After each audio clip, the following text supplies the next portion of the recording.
I've already had some sleep paralysis episodes in the past, and a few more during the past months. What I'd like to tell you is something new that happened a few days ago. It was after a calm evening, and my boyfriend was sleeping at home. Around 3 a.m., I woke up and my boyfriend's face was about 10 centimeters from mine. We were facing each other, and he was sleeping deeply. Suddenly, he started speaking a foreign language that sounded a bit like German. So I started laughing because I had never heard him doing something like that, and he doesn't speak a word of such a language. Then it began to become a bit more scary. He opened his eyes, and I realized the way he was staring at me was very different from usual. I woke up a first time and see him in the exact same position, sleeping. Suddenly he starts grumbling again and grabs me. I then start to feel a very unpleasant pressure on my navel, as if he was pushing his finger into it, until it hurts so much I can't breathe anymore. That's the moment I understand I'm switching alternately from reality to dream, but the moment I fall asleep is unnoticeable. The more I alternate the two states, the more the monster shaped as my boyfriend becomes violent, and the less I'm able to wake up. I remember clearly screaming as loud as I could and even pushing him back. I could sense his skin and flesh against my hands. I even feared I could hurt him in real life. But of course, I was laying still, and none of that really happened. When I was about 8 years old, my father and I moved into a rundown apartment due to the passing of my mother. My now widowed father was dealing with a single income and no time to raise me, so an apartment made the most sense. Unfortunately, between the economic struggle in our family and the housing crisis at the time, there weren't very many places offering at the income level that he needed. We finally found a spot and had a creepy landlord. Every week, the landlord would try to snoop into our apartment to do, finger quote, inspections. But the neighbor was friendly, Mr. Johnson. He always seemed so nice. He helped my dad move in even. Nevertheless, things were maintained to a minimum, and the rent was cheap. After about a month of living there, we noticed that there were scratching in the walls like giant rats. The scratching was worst at night in my bedroom. I told my dad about the scratching and how obnoxious it was, and he asked if it was keeping me up at night. I told him not normally. Normally it would start around 9 o'clock, and then it would just stop. Sometimes around 2 in the morning it would wake me up, and it would move towards the kitchen, which was located by our front door. Still, it bothered me more and more. One day I finally noticed that the wall had a slight hole in it. It looks like it was chewed away from the inside. I told my dad about it. He said he'd get some spackle when he could, and for the time being he put an old poster that he had on it to cover it up. Later that night, I heard more and more scratching, this time against the poster. It was always strange. The poster was the height of the television. It was very high up for rats. I turned on my bedroom lamp, and the scratching continued. So I got my father. He ripped the poster off the wall, and there was a human eye looking out at the both of us. I screamed.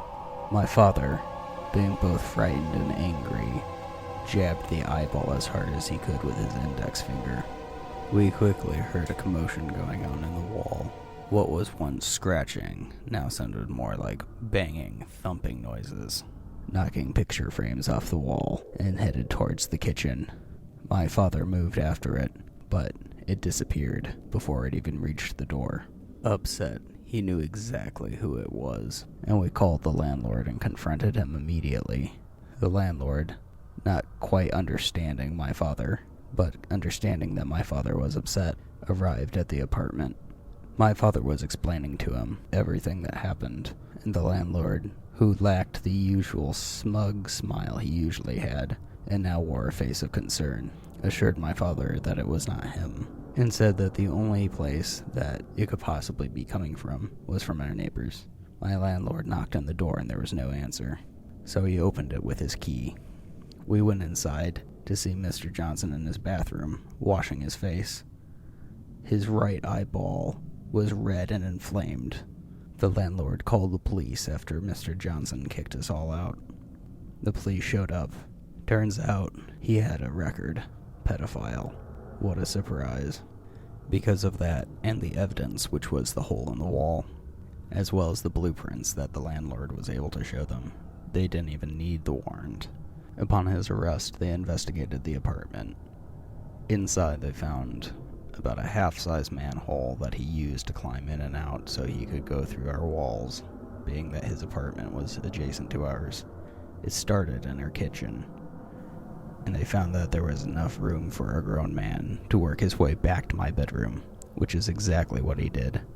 They found a few other items inside my wall that I probably shouldn't mention, but let's just say he had been enjoying himself. The landlord felt terrible, even though it wasn't his fault, and he took a little off my father's next rent.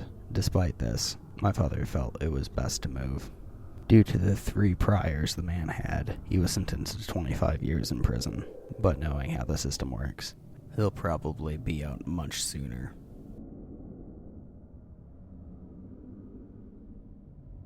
I'm not one to be superstitious, but this experience is beyond my knowledge of the real world. During the summer before my 7th grade school year, our family moved into a new home. After settling in, I remember my first few nights sleeping in my new bedroom. I always felt eyes on me, and always felt a presence. I couldn't put it out of my head. It wasn't just me noticing, though. My sister had the same complaints in her own bedroom. Occasionally, we would sleep in her room to keep each other company, and because her room was brighter and more welcoming, or so I thought. There was one particular night that changed the mood in that room for the worst.